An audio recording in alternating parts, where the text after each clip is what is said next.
જે આપણે એક ભાઈ છે કંઈક ગાદીપતિ પોતે ભૂવા છે કંઈક જોવે છે એવું એ બેન દ્વારા મને જાણવા મળ્યું છે. એ બેન રાજકોટ રહેતા હતા અને સત્ય સમર્પણ ન્યૂઝ દ્વારા મને બોલાવવામાં આવી.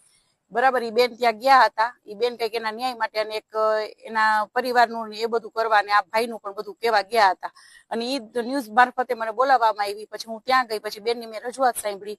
મેં બેનને એવું કીધું, મેં કીધું બેન બે પાસા મારે સાંભળવા પડે. એટલે મેં કીધું એ ભાઈ છે એને પણ મારે સાંભળવા પડશે. તો એક સમાજની આગેવાન તરીકે મેં તો આવા કેટલા બેનો દીકરીઓના પ્રશ્નો સોલ્વ કર્યા છે અને ઘરે જઈને સોલ્વ કર્યા છે અને મારી આખી ટીમે છે અને મારી પાસે પ્રૂફ પુરાવા છે. તો ઘરે અમે શું કામ ન જઈ શકીએ? ઘરે અમે શાંતિથી અમે વાતાવરણ અને જો થોડોક ઠપકો આપી અમે અને થોડું કહીએ ખરા. તો અમારું એક એવું હતું, ઈ ભાઈને ફોન કર્યો, ભાઈએ ના આવ્યા. ભાઈ એમ કીધું હું નહીં આવું, આપ લોકો અહીંયા આવો. બરાબર, અમે અહીંયા આવ્યા, ગોંડલ આવ્યા. તો ભાઈ એવું કીધું કે આપણે આપણા ઘરે બેસીને વાત કરીએ. મેં કીધું ઓકે, કઈ વાંધો નહીં. ભાઈને અમે બધું દેખાડ્યું. મેં કીધું ભાઈ આ શું છે, તમે શું જોવો છો, મારે જોવડાવવું છે. અને અમારું એક પેલો તો એવું જ હતું કે એ ભાઈને અમારે ખુલ્લા પાડવા હતા કે કોઈ પણ જોવડાવવા જાય અને આવા બેનો દીકરીઓને ખોટા સકંજામાં લઈ અને શોષણ ન કરે. બરાબર, અને એ ભાઈની પૂરેપૂરી તૈયારી હતી આ બેનનું શોષણ કરવાની.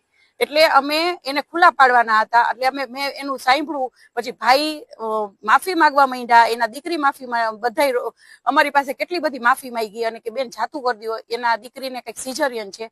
એ રોવા માંડ્યા બહુ. અને ભાઈએ કેટલી વખત માફી માંગી કે 100 વખત મારી હવે કોઈ દિવસ કઈ ભૂલ થશે નહીં.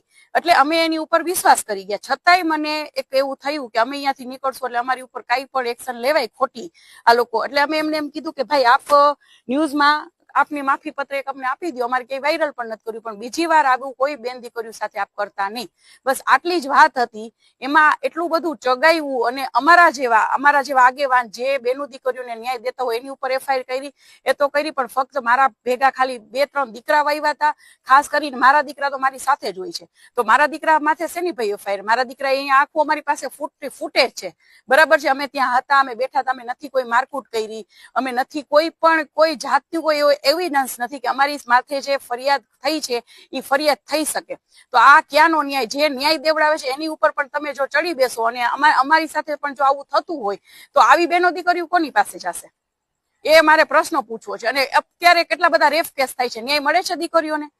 બરાબર, મને એવું કહેવામાં આવ્યું કે તમે તો મેં કીધું ભાઈ હવે અમારે ગુના કરવા છે તો બીજું તો શું કરીએ? અમે ઘરે ગયા, એ અમારી ભૂલ તો કેવી રીતના ભૂલ? અમે કઈ અહીંયા જઈને બીજી તમે આજુબાજુ વાળાને પૂછી લ્યો, પ્રેમથી નીકળ્યા છીએ, પ્રેમથી ગયા છીએ, તો અમારો કયો ગુનો? હું એક સામાજિક આગેવાન તરીકે હું કોઈના ઘરે ન જઈ શકું? શાંતિથી વાત ચર્ચા ન કરી? અમે કેટલા બધા સમાધાન કરાવેલા છે. એટલે ખોટી રીતે અમારી પાસે મારી માથે ફરિયાદ થયેલી છે. તો આ હવે મારે કોની પાસે ન્યાય લેવા જવાનો?